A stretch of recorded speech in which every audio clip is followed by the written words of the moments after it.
All right, this is the notes that you're going to want to take for Skill Builder number 3 before you do the assignment. We are factoring, which means we're rewriting a polynomial as a product of unfactorable polynomials. So I want to find what goes into both. Number 1, I want to find what goes into both 4x and 32. Then I want the largest number that can go into both. Well, in this case, I can divide both of them by 4. If I divide 4x by 4, I get x. If I divide 32 by 4, I get 8. So I kept the minus symbol. So I have 4 times x minus 8, and that is as factored as it gets because I cannot factor a 4 into anything else. 4 is 4. And I cannot factor x minus 8 into anything else. Okay, number 2, I look for what I can take out of both, and in this case it's going to be 10. 10x squared divided by 10 would be x squared, and then 50 divided by 10 is 5. I cannot factor x squared plus 5 anymore, so that is as factored as it gets. Now I want to point out, if you were putting an answer in this, like this into, what did I just do? If you're putting an answer like this into Canvas, you need to make sure that you would enter, if you don't have this symbol up in the tools or whatever on the keyboard, that is the math keyboard. Okay.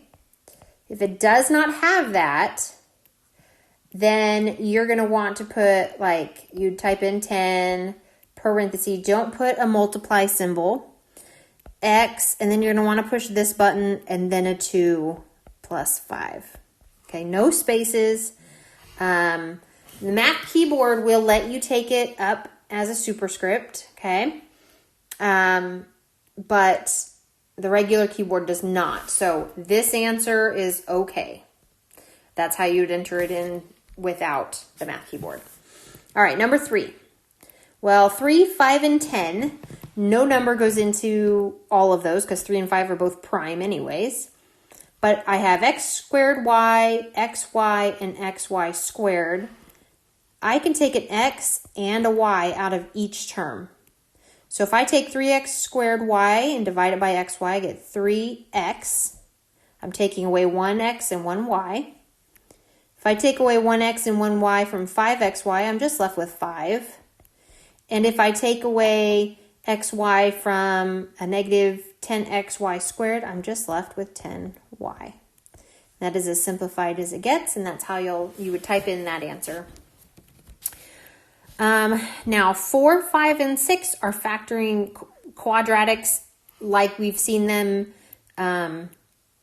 when we were dealing with factoring quadratics last semester, okay? So that's why we're reviewing it, because it is from last semester. So you could either do the box method when you're doing this, or you can just remember that it's going to factor like this. Going to have an x and an x. It multiplies to a negative, adds to a positive. So to multiply to a negative, one has to be positive, one has to be negative. They multiply to negative 32, but they add up to a positive 4. So if you think of all the factors that multiply to negative 32, and then the bigger number has to be positive, so it adds up to a positive. So I get a negative 4 and a positive 8. And then this would be as factored as it gets. Now, if you want a reminder on that box method, if I drew the box, I write in the first term, I write in the last term, and I multiply them together. And then I wrote down all the factors. I know I have 1 and 32. Remember, the smaller number has to be negative. Oh, and there'd be x and an x. I'd have a negative 2 and 16. 3 doesn't go into it, but I'd have a negative 4 and a positive 8. And that's the one that's adding up to that number I wanted to add to. So that's where I'd stop. And I plug them in my box. In that first column, in this column, I can take an x out of both terms. Now to start this row, x times x gives me the x squared. To get the term up here, I take x times something to get negative 4x. So it's negative 4. Now going down this column, I have x times what gives me the positive 8x, and I get plus 8. And then, you write them out like this. It's the same thing. Now the order doesn't matter. I could say x plus 8 in parentheses times x minus 4 in parentheses. That's fine. Both answers should be accepted when you type in things like that on Canvas. The order should not matter. All right, let's do number 5. Again, you can do the box method. I'm just going to factor into the parentheses because we have done this quite a bit. Now everything is positive, so I know they're both plus symbols. Multiplies to 25, adds to 10, that is 5 and 5. 5 times 5 is 25, 5 plus 5 is 10. Now if you look at those binomials, they're the exact same. You can enter your answer just like this, or you can enter your answer as an x plus 5 squared. Those are the same thing. Okay, it'll accept either one. And if you have to enter this and it doesn't have that math keyboard, remember it's x plus 5. You do that little symbol and then 2. Okay?